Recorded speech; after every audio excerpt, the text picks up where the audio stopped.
अस्सलाम वालेकुम दोस्तों। ਅੱਜ ਦੀ ਵੀਡੀਓ ਦੱਸਣਾ ਹੈ ਅੱਗੇ ਇੱਕ ਵੀਡੀਓ ਦੱਸਿਆ ਕਿ ਅਗਰ ਗੱਡੀ ਦੇ ਪਲੱਗ ਛਾਟ ਹੋ ਜਾਵਣ ਤਾਂ ਕੀ ਨੁਕਸਾਨ ਹੁੰਦੇ ਨੇ। ਤੇ ਅੱਜ ਦੀ ਵੀਡੀਓ ਦੱਸਣਾ ਹੈ ਕਿ ਗੱਡੀ ਦੇ ਪਲੱਗ ਛਾਟ ਹੋਣ ਤਾਂ ਅਗਲਾ ਹੋਰ ਐਸਾ ਕਿਹੜਾ ਨੁਕਸਾਨ ਹੈ, ਕਿਹੜੀ ਵਜ੍ਹਾ ਤੋਂ ਆਪਾਂ ਨੂੰ ਅੱਗੇ ਹੋਰ ਨੁਕਸਾਨ ਵੇਖਣ ਨੂੰ ਮਿਲਦੇ ਹਨ। ਤੇ ਅੱਜ ਦੀ ਕਿਹੜੀ ਵੀਡੀਓ ਹੈ ਨਵੇਂ ਡਰਾਈਵਰਾਂ ਵਾਸਤੇ ਬੜੀ ਫਾਇਦੇਮੰਦ ਹੈ। ਉਹਨਾਂ ਡਰਾਈਵਰਾਂ ਵਾਸਤੇ ਕਿਹੜੇ ਗੱਡੀਆਂ ਦੇ ਵੱਲ ਸਿੱਖ ਰਹੇ ਹਨ ਜਾਂ ਕਿਹੜੇ ਗੱਡੀਆਂ ਦੀ ਜਾਣਕਾਰੀ ਰੱਖਣਾ ਚਾਹੁੰਦੇ ਨੇ ਉਹਨਾਂ ਵਾਸਤੇ बड़ी फायदेमंद है। और किहड़े दोस्तों नहीं पता उन्होंने वास्ते भी बड़ी फायदेमंद है। हुण किहड़ी KT सिस्टम होंदा है गड्डी दे विच, किन्नू आपां ठेटर बाडी सदने आ। किहड़ी ठेटर बाडी होंदी है जदों प्लग छाट हो जावन जां प्लग मिसिंग करन लग पवन ते एक करी ठेटर बाडी होंदी ये भी खराब हो जाती। हुण ये क्यों खराब हो जाती?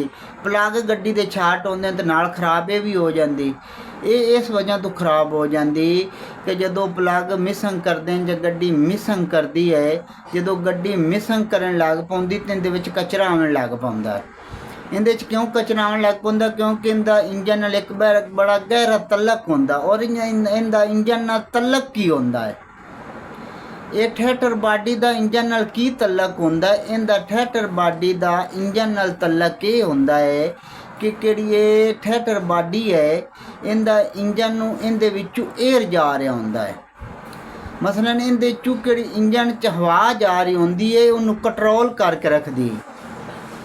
ये उहनूं कंट्रोल करके रखदी। जदों गड्डी मिसिंग करन लग पाउंदी ते कि ठेटर बाडी होंदी है ये भी काम छड्ड जांदी, क्योंकि गड्डी प्रॉपर तरीके नाल इंजन नहीं चल रहा होंदा। जदों इंजन मिसिंग कर रहा होंदा है तो उनकी वजह नाल आके एक ठेटर बाडी है ये भी पूरा कंट्रोल नहीं कर सकती, क्योंकि इस इंजन नूं एयर देना होंदा, कंट्रोल रखना होंदा इंजन नूं। जदों इंजन दे विच करंट की वजह तो मिसिंग होने लग पाउंदी तो ठेटर बाडी अपनी खराब हो जाती। इस वजह तो अपनी गड्डी पेट्रोल ज़्यादा पीवन लग पाउंदी इस वजह तो, क्योंकि जो ठेटर बाडी चो एयर पूरा नहीं जाना तो किहड़ा अपना पेट्रोल का सिस्टम है उनकी एवरेज वध जानी, क्योंकि गड्डी पेट्रोल ज़्यादा पीवन लग पाना, एवरेज उनकी बिल्कुल घट होने लग पानी इस प्लग छाट की वजह नाल। ते अगला इहदा की नुकसान होंदा कि एक ठेटर बाडी है इहदे नाल भी एक सेंसर लगा होया होंदा है। हुण इहदे नाल किहड़ा सेंसर लगा होया होंदा है वो भी काम छड्ड जांदा है। हुण वो भी काम क्यों छड्ड जांदा है? क्योंकि जदों इहदे विच कचरा आवन लग पाउंदा तो किहड़ा हुंदा है इहदे विच सेंसर लगा होया, उस सेंसर दे उत्ते भी जदों कचरा जम्मण लग पाउंदा तो भी काम छड्ड जांदा है। इस वजह तो आके आपां नूं अगे गड्डी दी पेट्रोल दी एवरेज किहड़ी बिल्कुल घट जांदी और गड्डी पेट्रोल ज़्यादा पीवन लग पाउंदी इस वजह तो।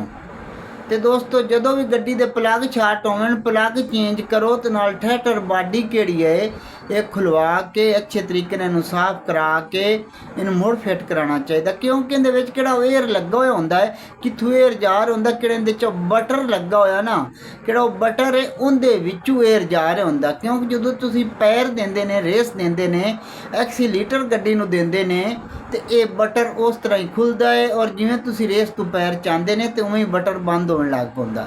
ये गड्डी नूं इत्थों एयर जा रहा होंदा, तुहाडे पैर वल्लों एयर जांदा। मसलन जितना तुसीं पैर देसो उतना एयर जासी और उतनी गड्डी स्पीड पकड़सी। जिवें तुसीं रेस तो पैर चासो तो आस्ता आस्ता किवें बटर बंद होसी उवें उवें गड्डी स्लो होंदी जासी।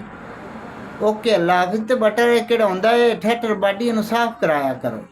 जदों भी प्लग चेंज करो तो नाल ठेटर बाडी किहड़े नाल लाजमी साफ कराया करो। ओके अल्लाह हाफिज़।